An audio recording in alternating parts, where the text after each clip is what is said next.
وقضى ربك ألا تعبدوا إلا إياه وبالوالدين إحسانا إما يبلغن عندك الكبر أحدهما أو كلاهما فلا تقل لهما أف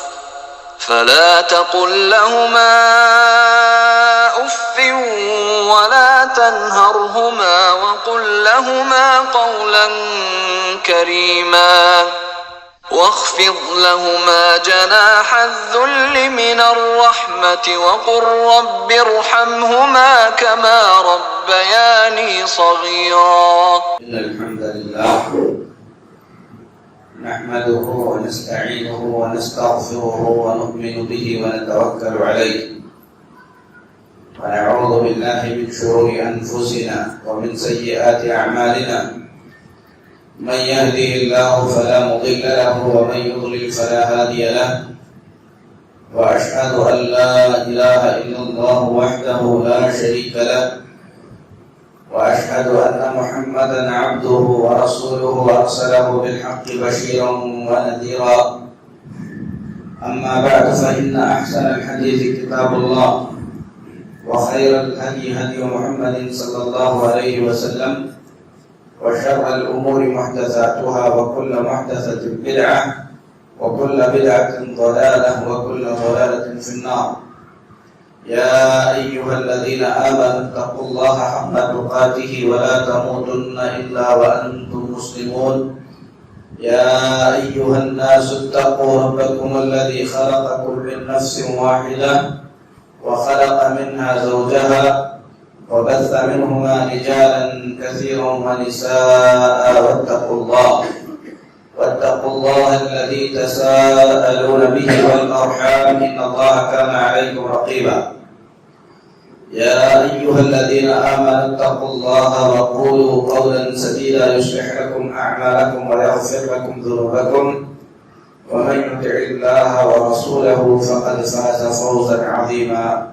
أما بعد باب بر والديه وإن ظلما.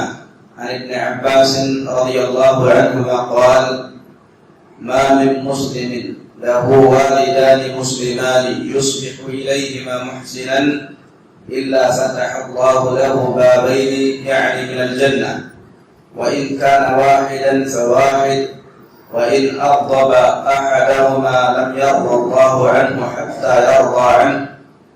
قيل وإن ظلما قال وإن ظلما. اللہ تعالیٰ سے دعا ہے کہ اللہ تعالیٰ امام بخاری رحمہ اللہ کو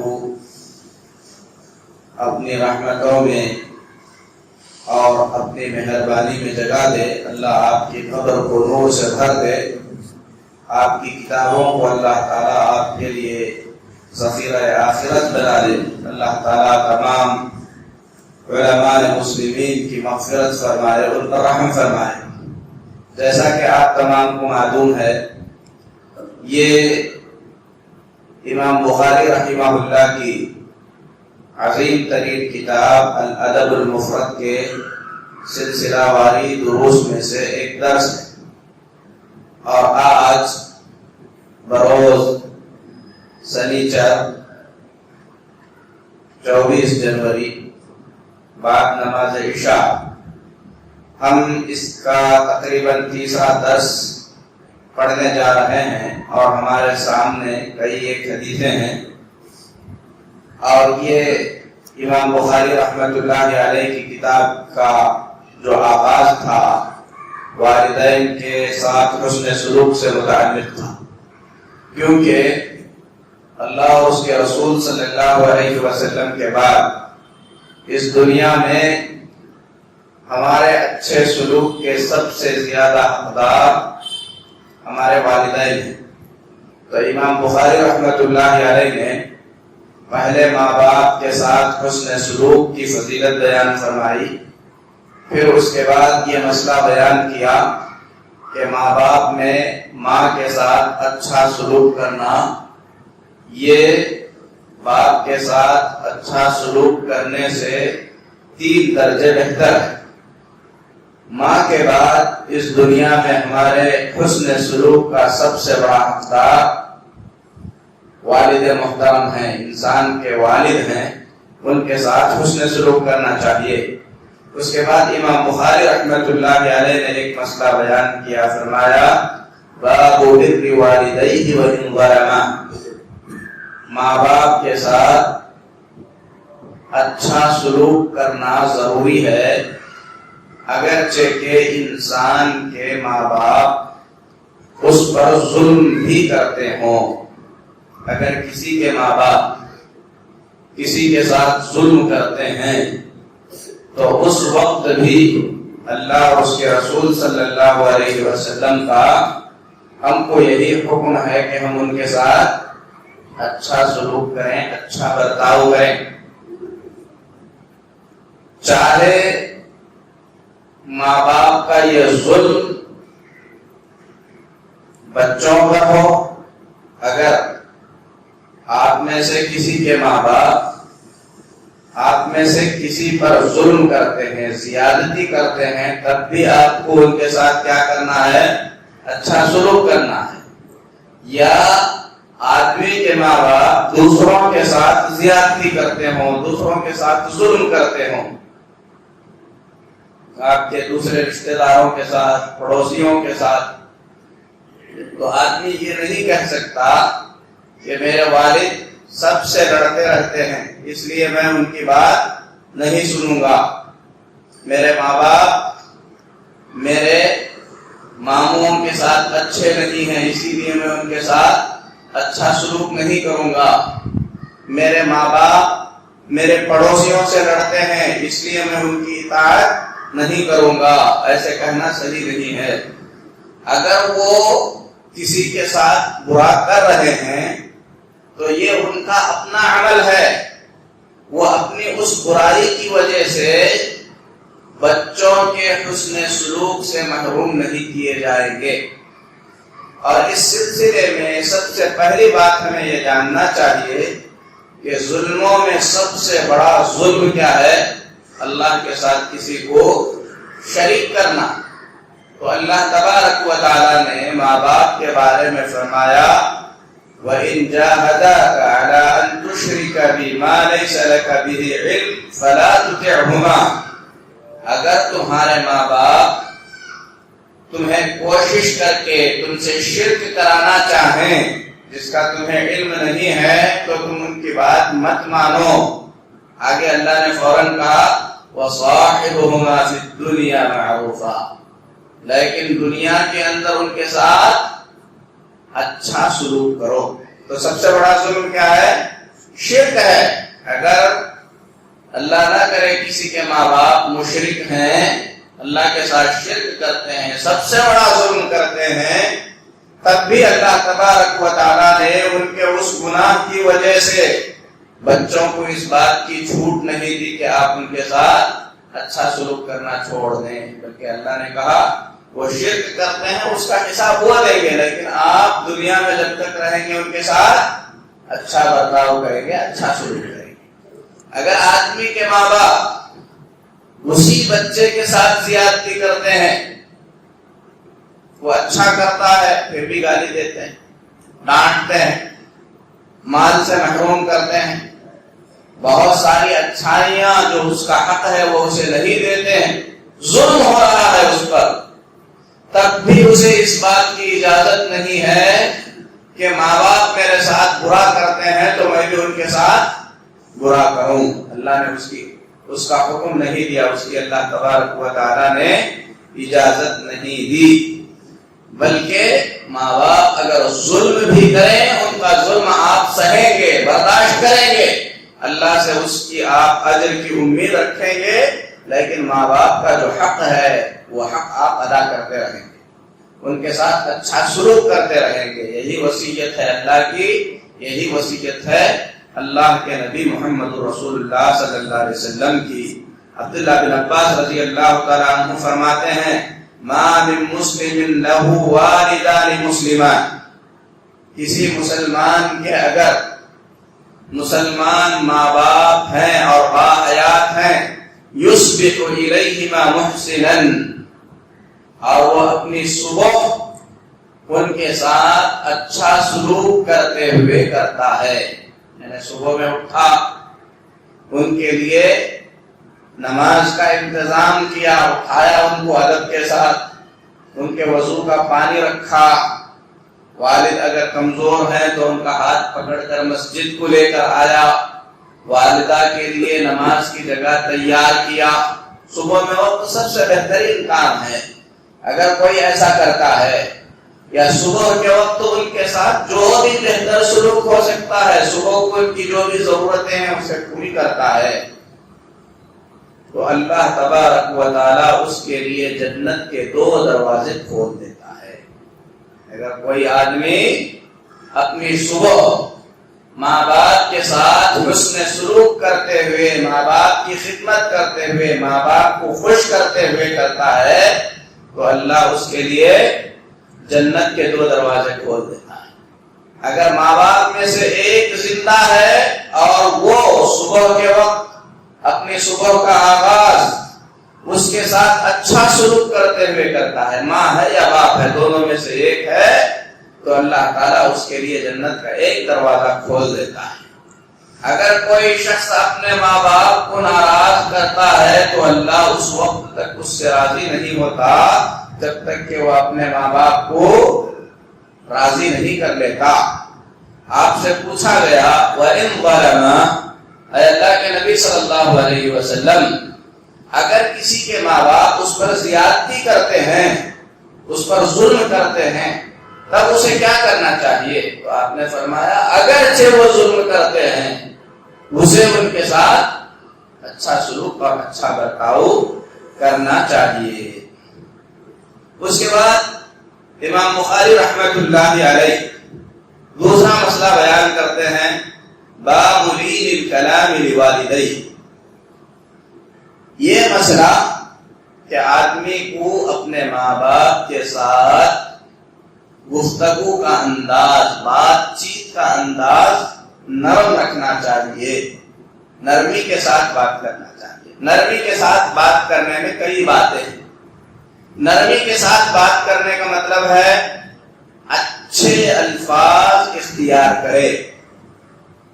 ابا جان، میرے پیارے والد، والدہ محترمہ، ایسے اچھے الفاظ جس سے پیار جھلکتا ہو، جس میں نرمی ہو، ایسے الفاظ اختیار کریں۔ دوسری بات یہ ہے کہ اچھے الفاظ کے ساتھ ساتھ انداز بھی اچھا رہے، ایسے ٹون میں بات نہ کرے، ایسے انداز میں بات نہ کرے جس سے انہیں برا لگے۔ آدمی اچھی بات اگر زور سے کہے گا، جھڑک کر کہے گا، تو وہ بڑوں کو پسند نہیں آتی۔ تو امام بخاری نے باقاعدہ مسئلہ بیان کیا، کہا باب لین الکلام لوالدیہ، اپنے والدین کے لیے بات چیت کا انداز نرم ہونا چاہیے، الفاظ بھی مناسب استعمال ہونا چاہیے، اور بات کرنے کا ڈھنگ بھی نرمی کا ہونا چاہیے، نرمی کے ساتھ آدمی کو بات کرنا چاہیے۔ اس سلسلے میں امام بخاری رحمۃ اللہ علیہ نے زیاد بن مخراق، یہ ایک تابعی ہیں، ان کی حدیث بیان کرتے ہیں، فرماتے ہیں حدثنی طیلسہ بن میاس، طیلسہ بن میاس نے مجھے یہ حدیث بیان کی۔ طیلسہ بن میاس جو ہے یہ تابعین میں سے ہیں، فرماتے ہیں کنت مع النجدات، میں نجدات کے ساتھ تھا۔ نجدات جو ہے خوارج کا ایک گروپ ہے۔ حضرت عثمان بن عفان رضی اللہ تعالی عنہ کے آخری دور خلافت میں کچھ لوگ جو علم سے دور ہوئے، جن کے دلوں میں ہو سکتا ہے دین کی محبت رہی ہو لیکن علم نہ ہونے کی وجہ سے گمراہ ہو گئے، اور ان لوگوں نے بڑے غلط عقائد اپنے دل میں پال لیے۔ غلط عقائد میں سے ایک بڑا عقیدہ ان کا یہ تھا کہ انسان یا تو جنت میں جائے گا یا تو جہنم میں جائے گا، جو جہنم میں جائے گا وہ ہمیشہ جہنم میں رہے گا، جہنم سے کبھی نہیں نکلے گا، اگر آدمی گناہ کرتا ہے تو اس سے وہ نعوذ باللہ کافر ہو جاتا ہے.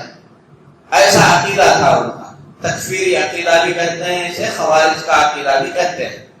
تو ان کے عقیدے کے مطابق جو بھی بڑے گناہ کا ارتکاب کرتا ہے وہ کیا ہو جاتا ہے, کافر ہو جاتا ہے, اور وہ ہمیشہ کے لیے جہنمی ہو جاتا ہے. اس لیے جس آدمی کو گناہ میں دیکھتے یا جس پر گناہ کا انہیں شک ہو جاتا تو اسے کافر سمجھ کر اسے قتل کرنا جائز سمجھ لیتے تھے. اسی لیے بہت سارے صحابہ کو بھی انہوں نے ٹارگٹ کیا. حضرت عثمان رضی اللہ تعالیٰ عنہ کو بھی انہوں نے یہی سمجھ کر نعوذ باللہ قتل کر دیا.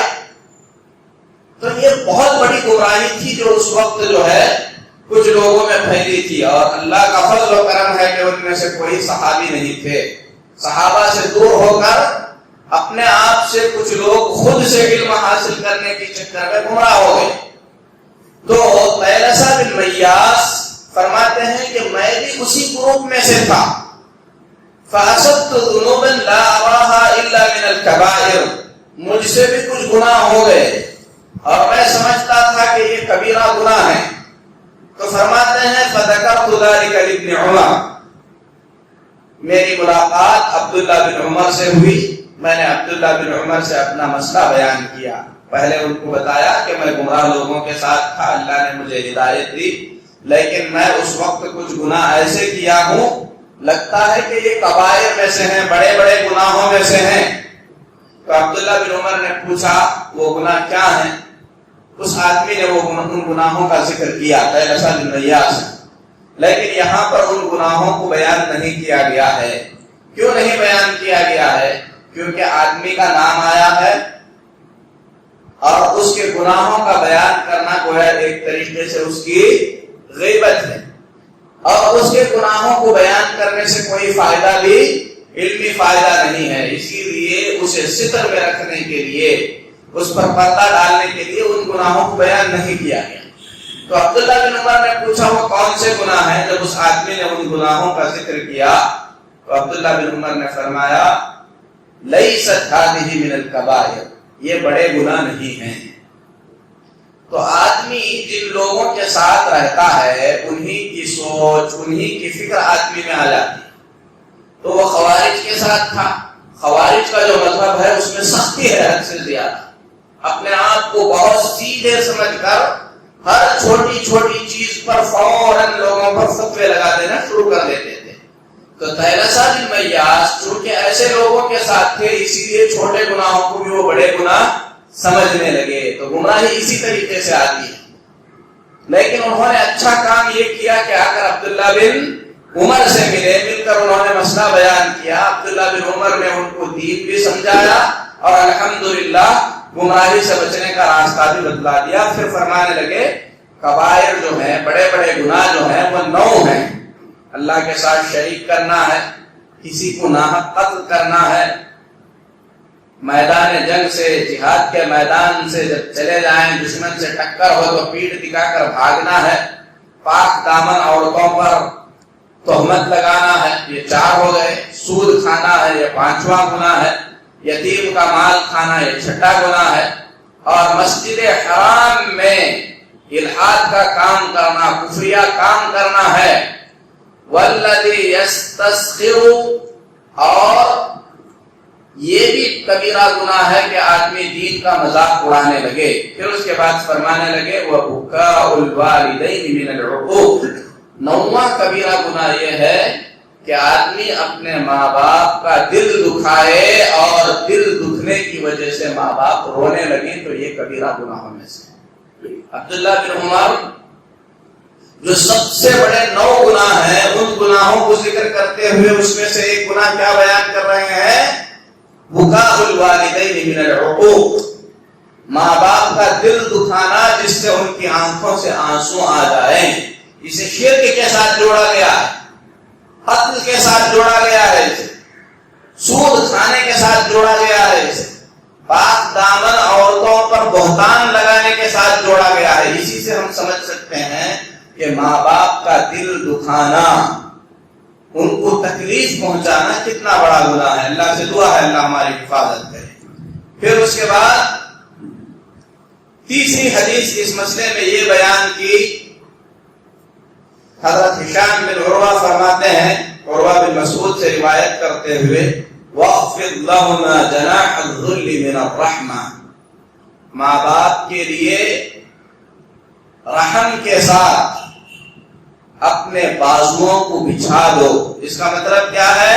لا تمتنع من شيء احبا، کوئی ایسی چیز جو انہیں پسند آ جائے اس سے تم انہیں مت روکو۔ کوئی بھی چیز جو انہیں پسند آ جائے اس سے اپنے ماں باپ کو مت روکو۔ معمولی سی چیز ہو سکتی ہے، ماں کو پسند آ گئی، ماں نے طلب کیا، آپ اپنا بڑا کام چھوڑ دو، پہلے ماں کی وہ چھوٹی سی پسند پوری کرو۔ باپ نے کوئی چیز منگوائی، آپ اپنا بڑا کام روک دو، لیکن باپ کی وہ فرمائش پوری کرو، کیونکہ انہوں نے جو چیز مانگی ہے وہ چیز چھوٹی ہے، لیکن اس چیز کو پورا کرنے کا جس نے حکم دیا ہے وہ بہت بڑا ہے۔ یہ سمجھنے کی ضرورت ہے۔ ہو سکتا ہے ماں باپ نے کسی ہوٹل کا کوئی خاص کھانا منگوایا اور آپ کسی بڑی میٹنگ میں جانے والے ہیں اور آپ سوچتے ہیں یہ تو کبھی بھی کر سکتے ہیں لیکن یہ ڈیل چھوٹ جائے گی، ایسا نہیں ہے۔ انہوں نے جو مانگا ہے اگرچہ کہ چیز چھوٹی ہے لیکن لے کر جا کر دینے سے آپ کو جو ثواب ملنے والا ہے وہ بہت بڑا ہے۔ جس نے وہ لے جا کر ان تک پہنچانے کا حکم دیا ہے وہ بہت بڑا ہے۔ تو یہ جو ہے حقیقت میں سمجھنے کی چیز ہے۔ اللہ نے فرمایا ان کے لیے رحمت کے بازو بچھا دو، تو اہل علم نے اس کی تشریح بیان کی، کہا لا تمتنع من شيء احباه، کوئی بھی ایسی چیز جو انہیں پسند آ جائے اور ان کی پسند کو پورا کرنا تمہارے بس میں ہے تو تم اسے مت روکو، اسے پورا کرو۔ پھر اس کے بعد فرماتے ہیں باب جزاء الوالدین، والدین کا بدلہ۔ دنیا میں کوئی آدمی اپنے والدین کا پورا بدلہ کبھی بھی نہیں دے سکتا۔ دنیا کا کوئی آدمی اپنے ماں باپ کا پورا بدلہ کبھی بھی نہیں دے سکتا۔ اس سلسلے میں امام بخاری رحمت اللہ علیہ نے ابو ہریرہ رضی اللہ تعالی عنہ کی حدیث بیان کی ہے، فرماتے ہیں کہ اللہ کے نبی صلی اللہ علیہ وسلم نے فرمایا لا يجزي ولد والده الا ان يجده مملوكا فيشتريه فيعتقه، کوئی بھی بچہ اپنے ماں باپ کا پورا صلہ اور پورا بدلہ کبھی بھی نہیں چکا سکتا۔ ایک صورت ہے جس میں وہ چکا سکتا ہے، وہ صورت یہ ہے کہ آدمی کے ماں باپ کسی کے غلام بن جائیں اور آدمی اپنے مال سے انہیں خرید کر آزاد کر لے۔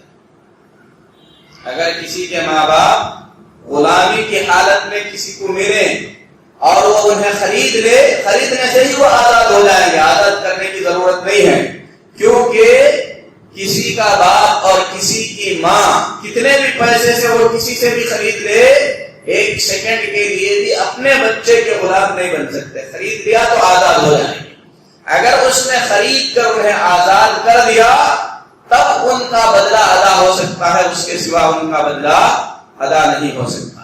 اس کے بعد امام بخاری رحمت اللہ علیہ نے عبداللہ بن عمر رضی اللہ تعالی عنہ کے ساتھ پیش آیا ایک واقعہ بیان کیا، فرماتے ہیں کہ ابو بردہ رحمت اللہ علیہ نے فرمایا میں نے اپنے باپ کو حدیث بیان کرتے ہوئے سنا کہ عبداللہ بن عمر رضی اللہ تعالی عنہ کعبۃ اللہ کا طواف کر رہے تھے۔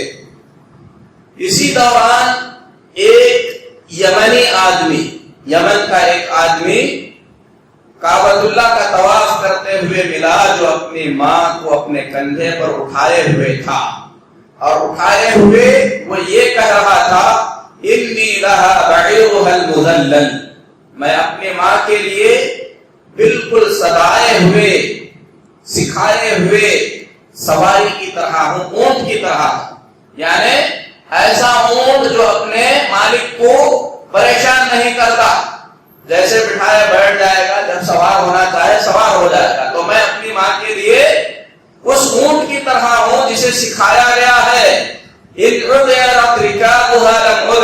اگر اونٹ کبھی کبھی ہو سکتا ہے کہ بدک جائے، ڈر جائے، بھاگنے لگے، لیکن میں اپنی ماں کو اٹھا کر کبھی نہیں بدکوں گا۔ تو وہ اپنے دل میں ماں کے لیے جو محبت ہے، اٹھانے کے بعد پورا طواف کرا رہا ہے، کتنی دیر سے اٹھایا ہوا ہے، وہ اسے بوجھ بھی نہیں سمجھ رہا ہے، اپنے الفاظ سے یہ کہہ رہا ہے کہ ماں میں تیرے لیے سواری کی طرح ہوں، جیسے چاہے تو مجھ پر سوار ہو، اور مجھے اس سے کوئی تکلیف بھی محسوس نہیں ہو رہی ہے، میں اس سے خوش ہوں۔ پورا جو ہے طواف کرانے کے بعد اس نے عبداللہ بن عمر رضی اللہ تعالیٰ عنہ سے سوال کیا، اٹھوانی جزیتھا، بتائیے کیا میں نے اپنی ماں کا بدلہ ادا کر دیا ہے، کیا میں نے اپنی ماں کا حق ادا کر دیا ہے کہ اسے اپنے کندھے پر بٹھا کر لایا ہوں، اللہ کے گھر کا طواف کرا رہا ہوں، اور اس کام سے میں خوش بھی ہوں، اسے بوجھ سمجھ کر بھی نہیں کر رہا ہوں۔ تو عبداللہ بن عمر رضی اللہ تعالیٰ عنہ نے فرمایا، لا ولا بظفرۃ واحدہ، تم نے اپنی ماں کا حق ادا نہیں کیا، پوری ماں کا حق تو دور، جنم دیتے وقت تکلیف سے جو ایک سانس وہ لی تھی، آہ بھر کر جو سانس لی تھی، ایک سانس کا حق بھی تم نے ادا نہیں کیا۔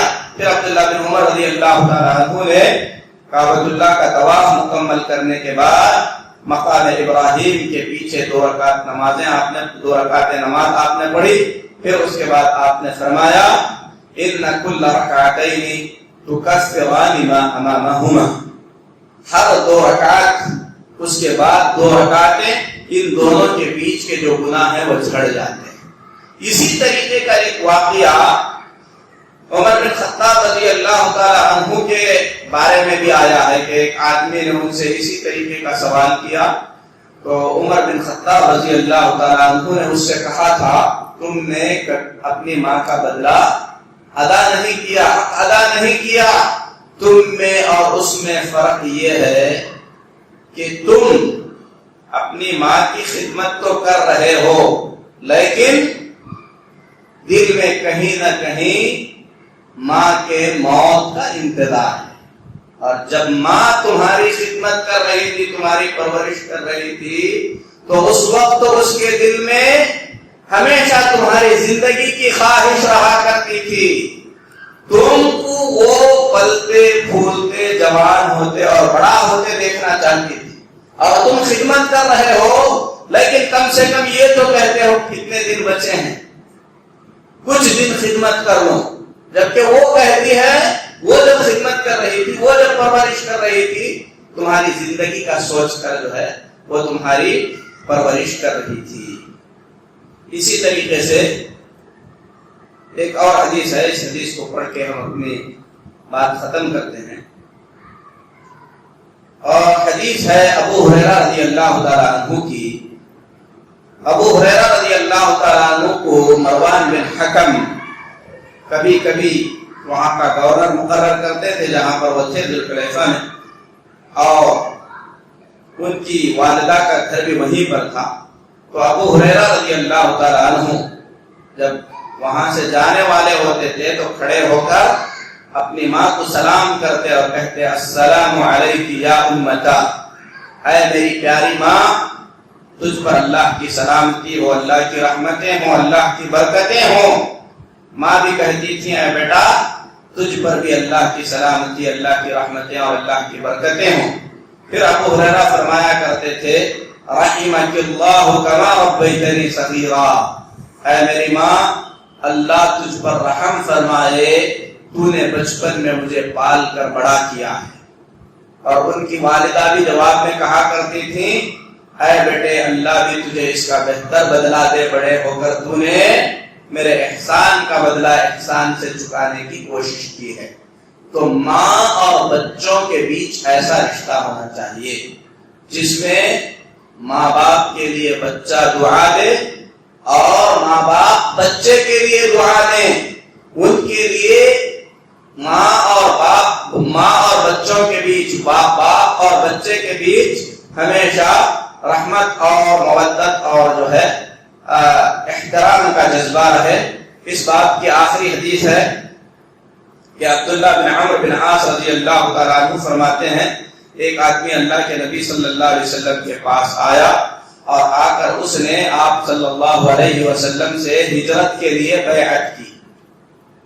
ایک تو مہاجر صحابہ ہیں جو مکہ سے اس وقت ہجرت کر کے آئے جب مکہ میں مسلمانوں کے لیے زمین تنگ کر دی گئی تھی، لیکن جب مکہ فتح ہو گیا تو بہت سارے لوگ عرب سے ادھر سے عرب کے باشندے اسلام قبول کرتے تھے، آ کر اللہ کے نبی صلی اللہ علیہ وسلم سے بیعت کرتے تھے کہ ہم ہجرت کر کے آئے ہیں، اب آپ ہمیں جہاں چاہیں استعمال کریں، آپ کی مرضی سے آپ جہاں حکم دیں گے وہاں پر اسلامی فوج کے ساتھ چلے جائیں گے۔ جن لوگوں نے شروع میں ہجرت کی جب مکہ کی زمین تنگ تھی، ان کا اجر، ان کا ثواب، ان کی فضیلت بہت زیادہ ہے، کوئی بھی ان کے اجر و ثواب کو نہیں پہنچ سکتا۔ لیکن مکہ فتح ہونے کے بعد جو لوگ آ کر ہجرت کرتے تھے ان کو بھی اجر ہے، لیکن ان کا اجر پہلے والوں کے اجر سے بہت کم ہے۔ تو ایک آدمی نے آ کر اللہ کے نبی صلی اللہ علیہ وسلم سے بعد میں بیعت کی اور آپ صلی اللہ علیہ وسلم کو پتا چلا کہ جب یہ آیا تو اس کے ماں باپ رو رہے تھے، اس کے ماں باپ کے آنکھوں میں آنسو تھے، تو اللہ کے نبی صلی اللہ علیہ وسلم نے اس آدمی سے فرمایا ارجع الیہما واضحکہما کما ابکیتہما، جاؤ تم لوٹ کر اپنے ماں باپ کے پاس جاؤ، جس طریقے سے تم نے انہیں رلایا ہے اس طریقے سے جا کر تم انہیں ہنساؤ۔ یہ بہت عظیم حدیث ہے، اس میں بہت سارے فائدے ہیں۔ سب سے پہلی بات تو یہ ہے آدمی نیک نیت سے آیا لیکن غلط کام کر کے آیا۔ غلط کام کیا کیا اس نے؟ اللہ کے نبی صلی اللہ علیہ وسلم سے ملنے آیا ہے، اپنا گھر بار چھوڑ کر آیا ہے، جہاد کا ارادہ لے کر آیا ہے، لیکن غلطی اس سے یہ ہوئی کہ اس کے ماں باپ اس کے اس کام سے خوش نہیں ہیں، تو اللہ کے نبی صلی اللہ علیہ وسلم نے اسے واپس بھیج دیا۔ ذرا سوچیں، نبی صلی اللہ علیہ وسلم کے زمانے میں نبی صلی اللہ علیہ وسلم کے لگائے ہوئے جھنڈے کے نیچے جہاد کرنا صحابہ کے ساتھ مل کر، اس سے افضل جہاد ہو سکتا ہے؟ اس سے بہتر جہاد ہو سکتا ہے؟ نہیں ہو سکتا۔ یہ سب سے افضل جہاد ہے، اس میں کسی بھی طریقے کی کوئی ملاوٹ نہیں ہے، لیکن اللہ کے نبی صلی اللہ علیہ وسلم نے اس جہاد کے لیے بھی شرط یہ لگائی کہ ماں باپ کی اجازت کے بغیر وہ جہاد بھی نہیں ہو سکتا۔ تو وہ لوگ جو اپنے ماں باپ کو ناراض کر کے ایسی کمیٹیوں کے ساتھ، ایسی سوسائٹیوں کے ساتھ، ایسی جمعیتوں کے ساتھ، ایسی تنظیموں کے ساتھ ملتے ہیں جو غلط راستے پر لے جاتی ہیں، اس سے ماں باپ کو تکلیف ہوتی ہے، انہیں یہ حدیث بار بار پڑھنا چاہیے۔ اللہ کے نبی صلی اللہ علیہ وسلم کے زمانے میں وہ جہاد جس پر نبی کی مہر ہے ماں باپ کی اجازت کے بغیر نہیں ہو سکتا، تو جسے ہم جہاد سمجھتے ہیں وہ جہاد ماں باپ کی اجازت کے بغیر، ماں باپ کی رضامندی کے بغیر، ماں باپ کی خوشی کے بغیر کیسے ممکن ہو سکتا ہے؟ اور یہ حدیث صحیح حدیث ہے۔ اللہ رب العزت سے دعا ہے اللہ تعالیٰ ہمیں دین کی صحیح سمجھ عطا فرمائے، اللہ تعالیٰ ہمیں گمراہی سے بچائے، علم جہاں سے حاصل کرنا ہے وہاں سے حاصل کرنے کی اللہ توفیق دے، اللہ ہمارے والدین کی مغفرت فرمائے، جو مر چکے ہیں اللہ ان کی قبروں کو نور سے بھر دے، جو بیمار ہیں اللہ انہیں شفا عطا فرمائے، جن کے والدین زندہ ہیں اللہ ان کی حفاظت فرمائے، اللہ ان پر رحم فرمائے، اولاد کو اللہ تعالیٰ ان کے ساتھ حسن سلوک کرنے کی توفیق دے، اللہ تعالیٰ علماء اسلام کو، امام بخاری، ان کے اساتذہ، ان کے شاگرد، ان کے کتابوں کی خدمت کرنے والے، ان پر عمل کرنے والے تمام لوگوں کی اللہ مغفرت فرمائے، آمین۔ وصلی اللہ علی نبینا محمد وعلی آلہ وصحبہ۔